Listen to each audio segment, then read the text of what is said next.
नमस्कार, public India 9 M संस्करण में आप सबका स्वागत है। आज हम लोग चर्चा करेंगे, अडानी को नुकसान हो रहा है और मोदी जी को 21 मिलियन डॉलर मिले अमेरिका से, ऐसा ट्रंप का कहना है। कितनी सच्चाई है और ये क्यों कहा जा रहा है? और भारतीय जनता पार्टी के अपने ही लोग अब कह रहे हैं कि ट्रंप ने कहा है तो कुछ तो सच होगा। कई लोग तो दावा करने की भी कोशिश कर रहे हैं कि सुप्रीम कोर्ट में इसके लिए याचिका दाखिल करेंगे ताकि सरकार अपना पक्ष जो है सामने पेश करे। हालांकि एक इंडिया टुडे की रिपोर्ट भी इस पर आई है जिस पर हम लोग आज चर्चा करेंगे। आज जो मेन मुद्दे होंगे वो 4 मुद्दे 5 मुद्दे हम आज चर्चा करेंगे। पहला मुद्दा तो ये है कि ट्रंप ने शनिवार को कंजर्वेटिव पॉलिटिकल एक्शन कॉन्फ्रेंस में सीपीएसी में एक भाषण के दौरान ये टिप्पणी कर दी कि जब उन्होंने मतदान के लिए भारत को 21 मिलियन अमेरिकी डॉलर का फंड आवंटित करने के लिए United state agency for international development यानी कि यूएस एड एजेंसी पर बार बार पैसा दिया, उन्होंने भारत की सरकार पे हमला किया। उन्होंने कहा कि इंडियन एक्सप्रेस की रिपोर्ट जो बांग्लादेश की बात कर रही है, वो रिपोर्ट एक अगले दिन छपी थी जिसमें क्लैरिफिकेशन ये दिया गया कि ट्रंप ने फैक्ट चेक नहीं किया। 21 मिलियन उन्होंने बांग्लादेश को दिया वोटर टर्नआउट के लिए, इंडिया को नहीं दिया, और उसमें तमाम चर्चाएं भी हुई। पर बाद में अगले दिन उन्होंने शनिवार को ये क्लैरिफाई किया कि ये पैसा हमने भारत को दिया है। कुछ आंकड़े इंडिया टुडे की मार्फत निकल के आए हैं, हालांकि इस पे अभी तफ्तीश जारी है कि 121 मिलियन टोटल गवर्नेंस के लिए 2001 से 2024 में यूएस एड ने डिसबर्स किया, जो इलेक्शन डेमोक्रेसी को सपोर्ट करते हैं। उसमें से 14.5 मिलियन जो हैं वो इलेक्शंस और डेमोक्रेटिक पार्टिसिपेशन के लिए थे, गवर्नेंस के लिए थे। पर्पस उनका चुनाव में भागीदारी का था। 2013 से 2018 का वो आंकड़ा देते हैं कि 484,158 जो हैं वो consortium for election and political process strengthening के लिए दिए गए। सीईपीपीएस, ये सीईपीपीएस वही है जिसने 29 मिलियन डॉलर की फंडिंग बांग्लादेश के स्टूडेंट्स अनरेस्ट के दौरान पब्लिक पार्टिसिपेशन के लिए की थी या सिविल सोसाइटी के लोगों के लिए की थी।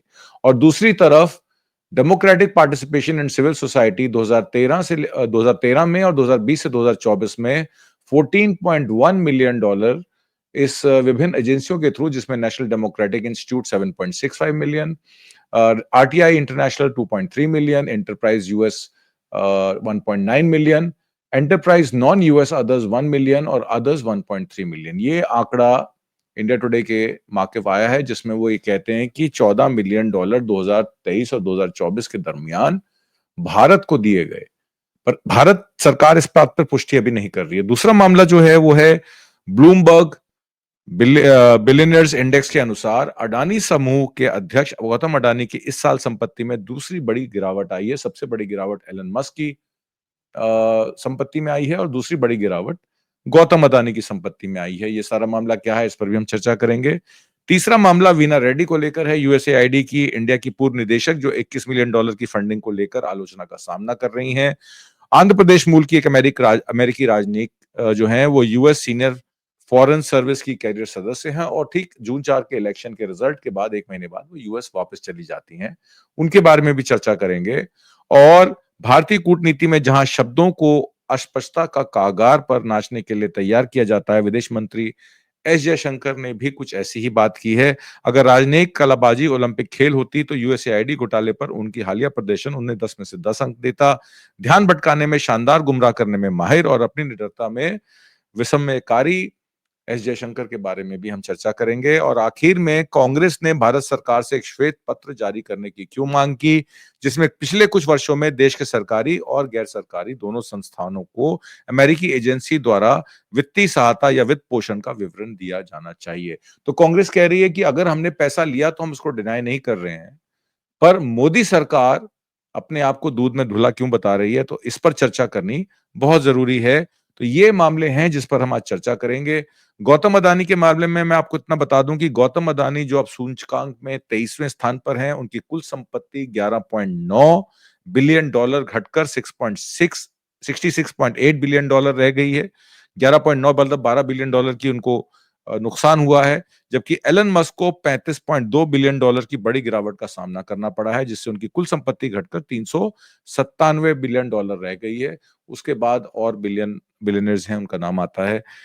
हालांकि अगर हम फंडिंग की बात करें, यूएस एड की बात करें, तो जून 14, 2023 में, ये मैं लेटेस्ट डाटा बता रहा हूँ, मैं पीछे उसके नहीं जा रहा हूँ। 2023 में एक एमओयू साइन हुआ था इंडिया और United state agency for international development का, जिसको यूएस एड कहा जाता है। यूनियन कैबिनेट ने उसको अप्रूव किया था। चेयरपर्सन उस मीटिंग के प्रधानमंत्री मोदी खुद स्वयं थे। उससे पहले हम लोगों ने आपको बताया है कि किस तरीके से नोटबंदी हो, स्वच्छ भारत अभियान हो, नीति आयोग की नीतियां बनाने का मामला हो, वो सारे विधिवत हमने आपको ट्वीट्स दिखाए, जिसमें जो वित्त पोषित यूएसएड ने किया इन सारी एजेंसियों के काम को, डेमोक्रेसी को रिस्टैब्लिश करने के लिए। हालांकि मैं आपको बता दूं, अमेरिका यूएसएड का इस्तेमाल अपने हस्तक्षेप के लिए यूज करता है।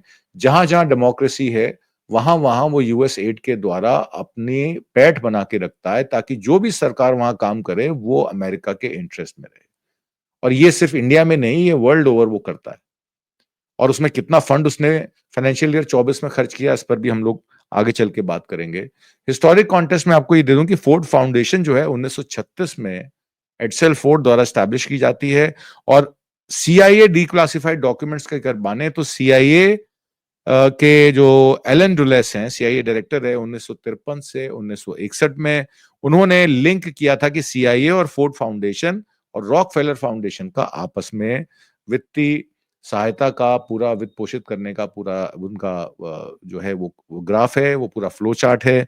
और मैक्सेसे अवार्ड जो कोऑर्डिनेशन एफर्ट के लिए दिया जाता है इन्फ्लुएंशियल इंटेलेक्चुअल और पॉलिटिकल अफेयर्स में लोगों को, वो भी मैक्सेसे अवार्ड भी उसी रॉकफेलर फाउंडेशन के साथ जुड़ा हुआ है। आपको बताने की जरूरत नहीं है कि मैक्सेसे फाउंडेशन का अवार्ड अरविंद केजरीवाल को भी मिला है। तो क्या वो सीआईए और फोर्ड फाउंडेशन द्वारा वित्त पोषित थे? मैं ऐसा नहीं कह रहा, पर क्योंकि सीआईए कहती है कि वो फोर्ड फाउंडेशन, रॉकफेलर फाउंडेशन और मैक्सेसे अवार्ड से कनेक्टेड है, तो इसका दो दूनी चार का आंकड़ा आप खुद लगा सकते हैं। जो पर्पस ऑफ फंडिंग था वो फोर्ड फाउंडेशन का था, फंड एकेडमिक्स को फंडिंग करना, एकेडेमिया को, एनजीओस को, एक्टिविस्ट को डेवलपिंग कंट्रीज में। अब एक बड़ा मामला ये खड़ा हो जाता है कि अगर इंडिपेंडेंट मीडिया या सिविल सोसाइटी अगर यूएस एड द्वारा वित्त पोषित होती है, तो वो कितनी इंडिपेंडेंट है, इस पर भी सवाल खड़े हो जाते हैं। और शायद इसी को लेकर एफसीआरए के तहत, फॉरेन कंट्रीब्यूशन के तहत, बहुत सारे जो एमनेस्टी इंटरनेशनल से लेके बीबीसी हिंदी इंडिया और भी बहुत सारे इंडिपेंडेंट मीडिया चैनल्स हों या इंडिपेंडेंट एनजीओज हों, उनका काम बंद हो गया। रिपोर्टर्स कलेक्टिव भी बंद हो गया। तो बहुत सारी इंडिपेंडेंट जर्नलिस्ट ऑर्गेनाइजेशंस हों, बहुत सारी पब्लिक हेल्प ऑर्गेनाइजेशंस हों, उन सबको वित्त पोषित जब नहीं मिला, जब उनको पैसा नहीं मिला, तो उन्होंने अपने काम काज या तो स्थगित कर दिए या भारत से अपना ऑफिस हटा के उन्होंने दूसरी जगह कर लिया। तो ये चीज हुई है। उसके बावजूद इसका मतलब ये है कि सारे फंडिंग को रोककर प्रधानमंत्री मोदी खुद $21 मिलियन की फंडिंग जो है वो अमेरिका से ले लेते हैं। तो ये चिंता का विषय है। इसका मतलब है कि देश का प्रधानमंत्री ही अमेरिका के इंटरेस्ट में काम कर रहा है, इसमें कोई शक नहीं है। अब दूसरी बात यह आ जाती है कि अरविंद केजरीवाल की बात करें तो एनजीओ फंडिंग जो अरविंद केजरीवाल की थी, परिवर्तन जिसका नाम था, संपूर्ण परिवर्तन के नाम से वो शुरू हुई थी, परिवर्तन उसका नाम था। और उनके साथ उसको मनीष सिसोदिया भी चलाते थे और उन्होंने फोर्ड फाउंडेशन से ग्रांट भी ली। रिपोर्ट्स इंडिकेट करती हैं कि परिवर्तन को 2002 में $80,000 मिले और उनके पार्टनर को $1,72,000 2005 और $1,97,000 2008 में मिले। टोटल करीब $4 lakh over a period of time परिवर्तन को उनके जो भी निदेशक थे या जो भी उसके कर्ता धर्ता थे, उनको पैसा मिला। हालांकि मैग्सेसे अवार्ड जो है केजरीवाल को मिला। उन्होंने रमन मैग्सेसे अवार्ड 2006 में जीता था। और वो फोर्ड फाउंडेशन और सीआईए से संबंधित है कि नहीं है, इसकी पुष्टि आप कर सकते हैं पता करके कि सीआईए और फोर्ड फाउंडेशन का क्या कनेक्शन है। हालांकि जो एनजीओ का काम है वो फॉरेन पॉलिटिकल रूल्स को ग्रूम करना था। अमेरिका में कई बार अरविंद केजरीवाल गए, वहां पे उन्होंने कॉन्फ्रेंसेस अटेंड की और ग्रूमिंग लेसन्स लिया। और उसके बाद वो दिल्ली के चीफ मिनिस्टर भी बने और 10 साल के कार्यकाल के बाद अब उनकी सरकार गिरी। तो ये क्या मान लेना चाहिए कि फोर्ड फाउंडेशन और सीआईए ही अरविंद केजरीवाल और उनकी आम आदमी पार्टी को ग्रूम करने के लिए बना था। हालांकि मोदी जी की बात करें तो मोदी जी की टेन्योर में गुजरात चीफ मिनिस्टर 2001 से 2014 Gujarat ecological education and research GER foundation को फोर्ड फाउंडेशन से पैसा मिला 2002 में। और मोदी जी को यूएस एड से पैसा मिला, इसकी पुष्टि जो है आज कर दी है डोनाल्ड ट्रंप ने। हालांकि मैं आपको कुछ आंकड़ा दिखाना चाहता हूं गुजरात का। गुजरात की डेट जो है, ये लेटेस्ट डेटा है जिसमें गुजरात की डेट 3.77 लाख करोड़, यानी जितनी पंजाब की डेट है उतनी गुजरात की भी डेट है। और 66,000 बर्डन अगर पर सिटीजन देखें तो 66,000 बर्डन पर सिटीजन आता है। ये लेटेस्ट आंकड़ा है। कोई भी स्टेट ले लीजिए भारत की 28 स्टेटों में, कोई भी स्टेट ऐसी नहीं है जो ट्रेड सरप्लस में, ट्रेड डेफिसिट में, यानी कि सोशल वेलफेयर स्कीम्स हो, पेंशन्स हो, सरकारी तनख्वाहें हो, प्राइमरी स्कूल्स हो, हेल्थ सेंटर्स हो, प्राइमरी हेल्थ सेंटर्स हो या बड़े अस्पताल हो, सरकार का जहां जहां पैसा लगता है उनकी आय से ज्यादा है। तो क्या हम मान लें कि विभिन्न सरकारें अपने वित्त पोषण के लिए इन फॉरेन एजेंसीज पे डिपेंडेंट हैं? अगर हैं तो उसका भी एक व्हाइट पेपर कांग्रेस पार्टी कहती है कि निकल के आ जाना चाहिए। अब एक तस्वीर मैं आपको दिखाता हूं। ये तस्वीर बहुत टाइम से सोशल मीडिया में घूम रही है, मैंने इसको दो चार जगह देखा तो मैंने कहा इसको दिखा देना चाहिए। ये वहां के एमपी किशन रेड्डी हैं, उनके द्वारा अपने ही साइट पे, ओआरजी पे ये पोस्टेड थी, मैंने वहां से ली है। इसमें किशन रेड्डी ने इस फोटो के बारे में लिखा है कि 1994 में American council of young political leaders ACYPL के बुलावे पर मोदी जी को अमेरिका लेके जाया गया। इस तस्वीर में बीजेपी नेता किशन रेड्डी हैं जो तेलंगाना बीजेपी अध्यक्ष भी हैं। 25 सितंबर 2014 को ये फेसबुक पर भी पोस्ट किया था। इसमें किशन रेड्डी खुद भी हैं और बीजेपी के नेता अनंत कुमार भी इस फोटो में नहीं है तो दूसरी फोटो में होंगे, मैं देखता हूं। ये एक और फोटो है और ये एक और फोटो है।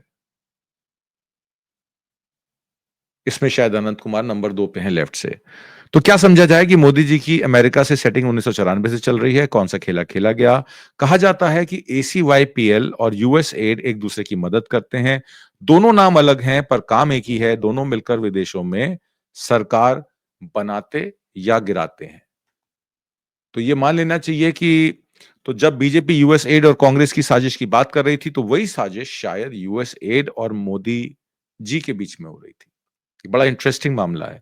और यूएस एड का किस्सा अब भारत के खिलाफ 2012 से किसी बड़ी साजिश को इशारा दे रहा है। भारत के दुश्मन देशभक्त बनकर भारत का नुकसान कर रहे हैं। क्या इसको मान लेना चाहिए फर्जी राष्ट्रवाद के तहत one nation one election one religion हमारी कॉन्स्टिट्यूशन के अगेंस्ट जाता है? तो संविधान के अगेंस्ट आप कोई काम कैसे कर सकते हैं जबकि संविधान की कसम खाकर आप पार्लियामेंट में बैठते हैं? संविधान की सुरक्षा आपका प्रथम अधिकार है, तो आप उसको छोड़कर इस तरीके की चीजें करेंगे तो संविधान तो बचेगा नहीं, पार्लियामेंट भी नहीं बचेगी। शायद 400 का नारा आपने इसीलिए दिया और 240 पर आपको सिमटना पड़ा। और फॉरेन पॉलिसी में तो आपका डंका बजता ही है। आप कहते हैं कि मोदी जी जहां जाते हैं कमाल करते हैं, पर यह कमाल तो अब डोनाल्ड ट्रंप ने कर दिया। उनकी विश्वसनीयता पर शक किया जा सकता है क्योंकि डोनाल्ड ट्रंप जब भी सुबह उठते हैं कुछ नया ही धमाका करते हैं, पर वो बहुत सारे एग्जीक्यूटिव ऑर्डर्स भी साइन कर रहे हैं। और एग्जीक्यूटिव ऑर्डर्स को बहुत सीरियसली लिया जाना चाहिए और ये समझा जाना चाहिए कि इन एग्जीक्यूटिव ऑर्डर्स के पीछे का असली सच क्या है।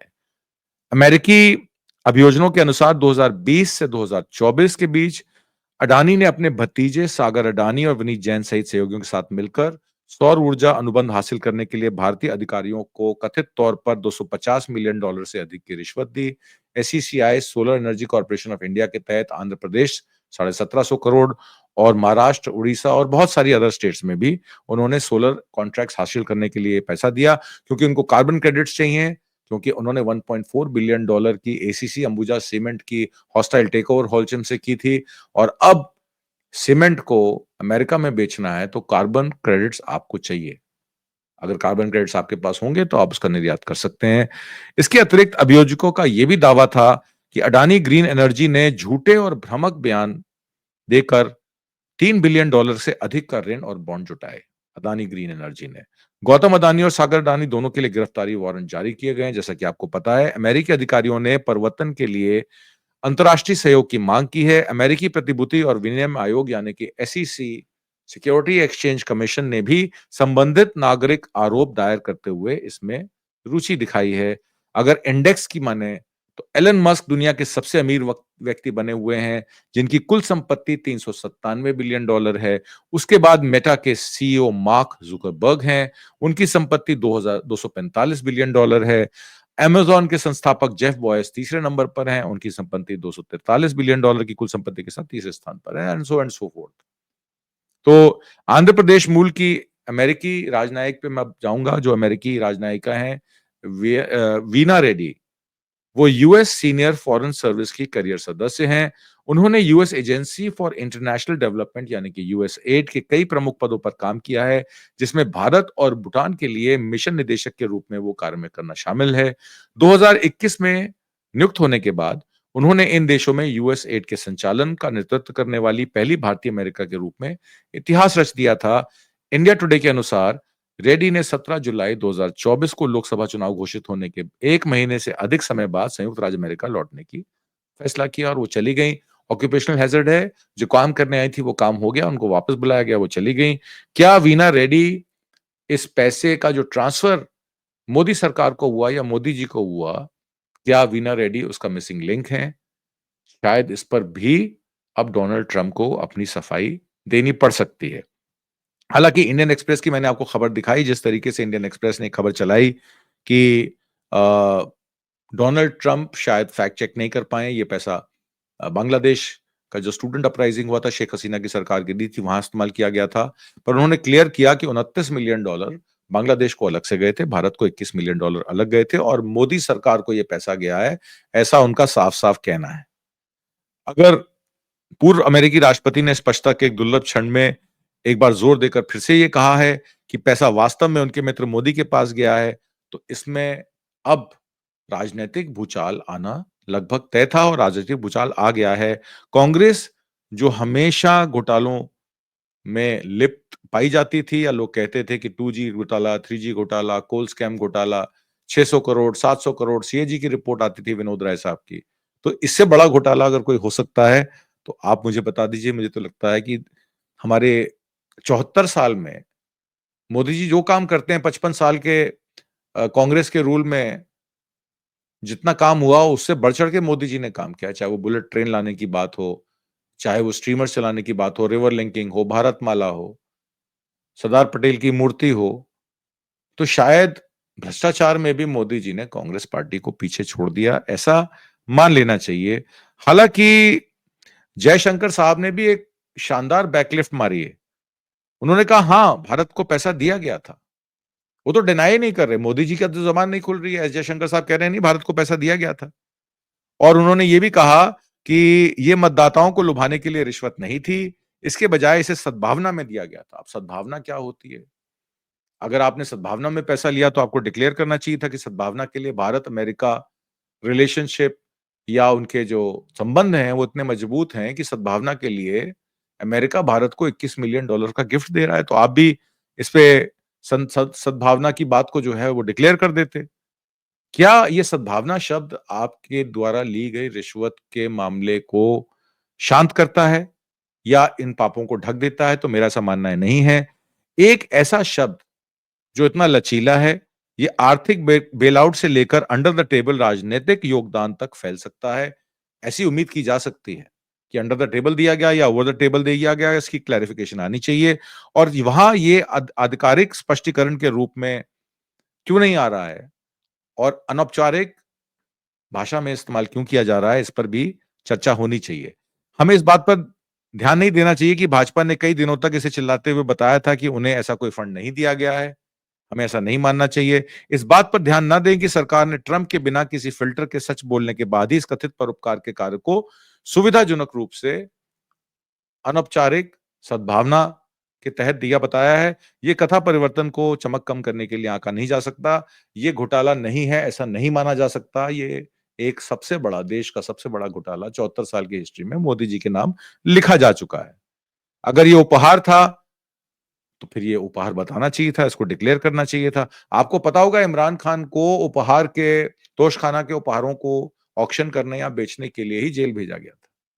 तो क्या $21 मिलियन लेने के लिए अभियोग का मामला प्रधानमंत्री मोदी पर बनता है, क्योंकि वो देश की सबसे बड़ी पोस्ट प्रधानमंत्री की कुर्सी पर बैठे हैं? तो ये सवाल ये भी खड़ा हो जाता है। भारतीयों को एक बार फिर भी भाजपा से मांग करनी चाहिए कि वास्तविकता दें, व्हाइट पेपर जारी करें, और अगर ट्रंप ने दावा किया है कि मोदी वास्तव में उन्होंने पैसा लिया है तो इसका डिक्लेरेशन उनका आना चाहिए और सद्भावना में दिया है तो उसका भी क्लैरिफिकेशन आना चाहिए। क्योंकि कोई ऐसा मामला नहीं है जिसको आप हाले-बयान नहीं कर सकते। आप बता दीजिए अगर आपने पैसा लिया है या नहीं लिया है। आज के लिए इतना ही और फिर मैं एक चर्चा आपसे और करूँगा, वो है चाइना को लेकर कि चाइना का बेल्ट रोड इनिशिएटिव जो अधर में लटका था, यूएस एड को बंद करने से चाइना को कितना फ़ायदा होता है। इस पर हम चर्चा करेंगे एक स्पेशल गेस्ट के साथ, अगले प्रोग्राम में। तब तक इंतज़ार कीजिए। उम्मीद करता हूँ आपको मेरा कार्यक्रम पसंद आया होगा, रिसर्च हमारी अच्छी लगी होगी। हम कोशिश करते हैं, आपके पास जितने तथ्य किसी भी आधार पर हों या सोशल मीडिया पर हों या प्रेस के द्वारा हमें पता लगते हों या जो हमारी जानकारी के तहत हम उनको ठीक समझते हों, हम आपके समक्ष पेश करते हैं।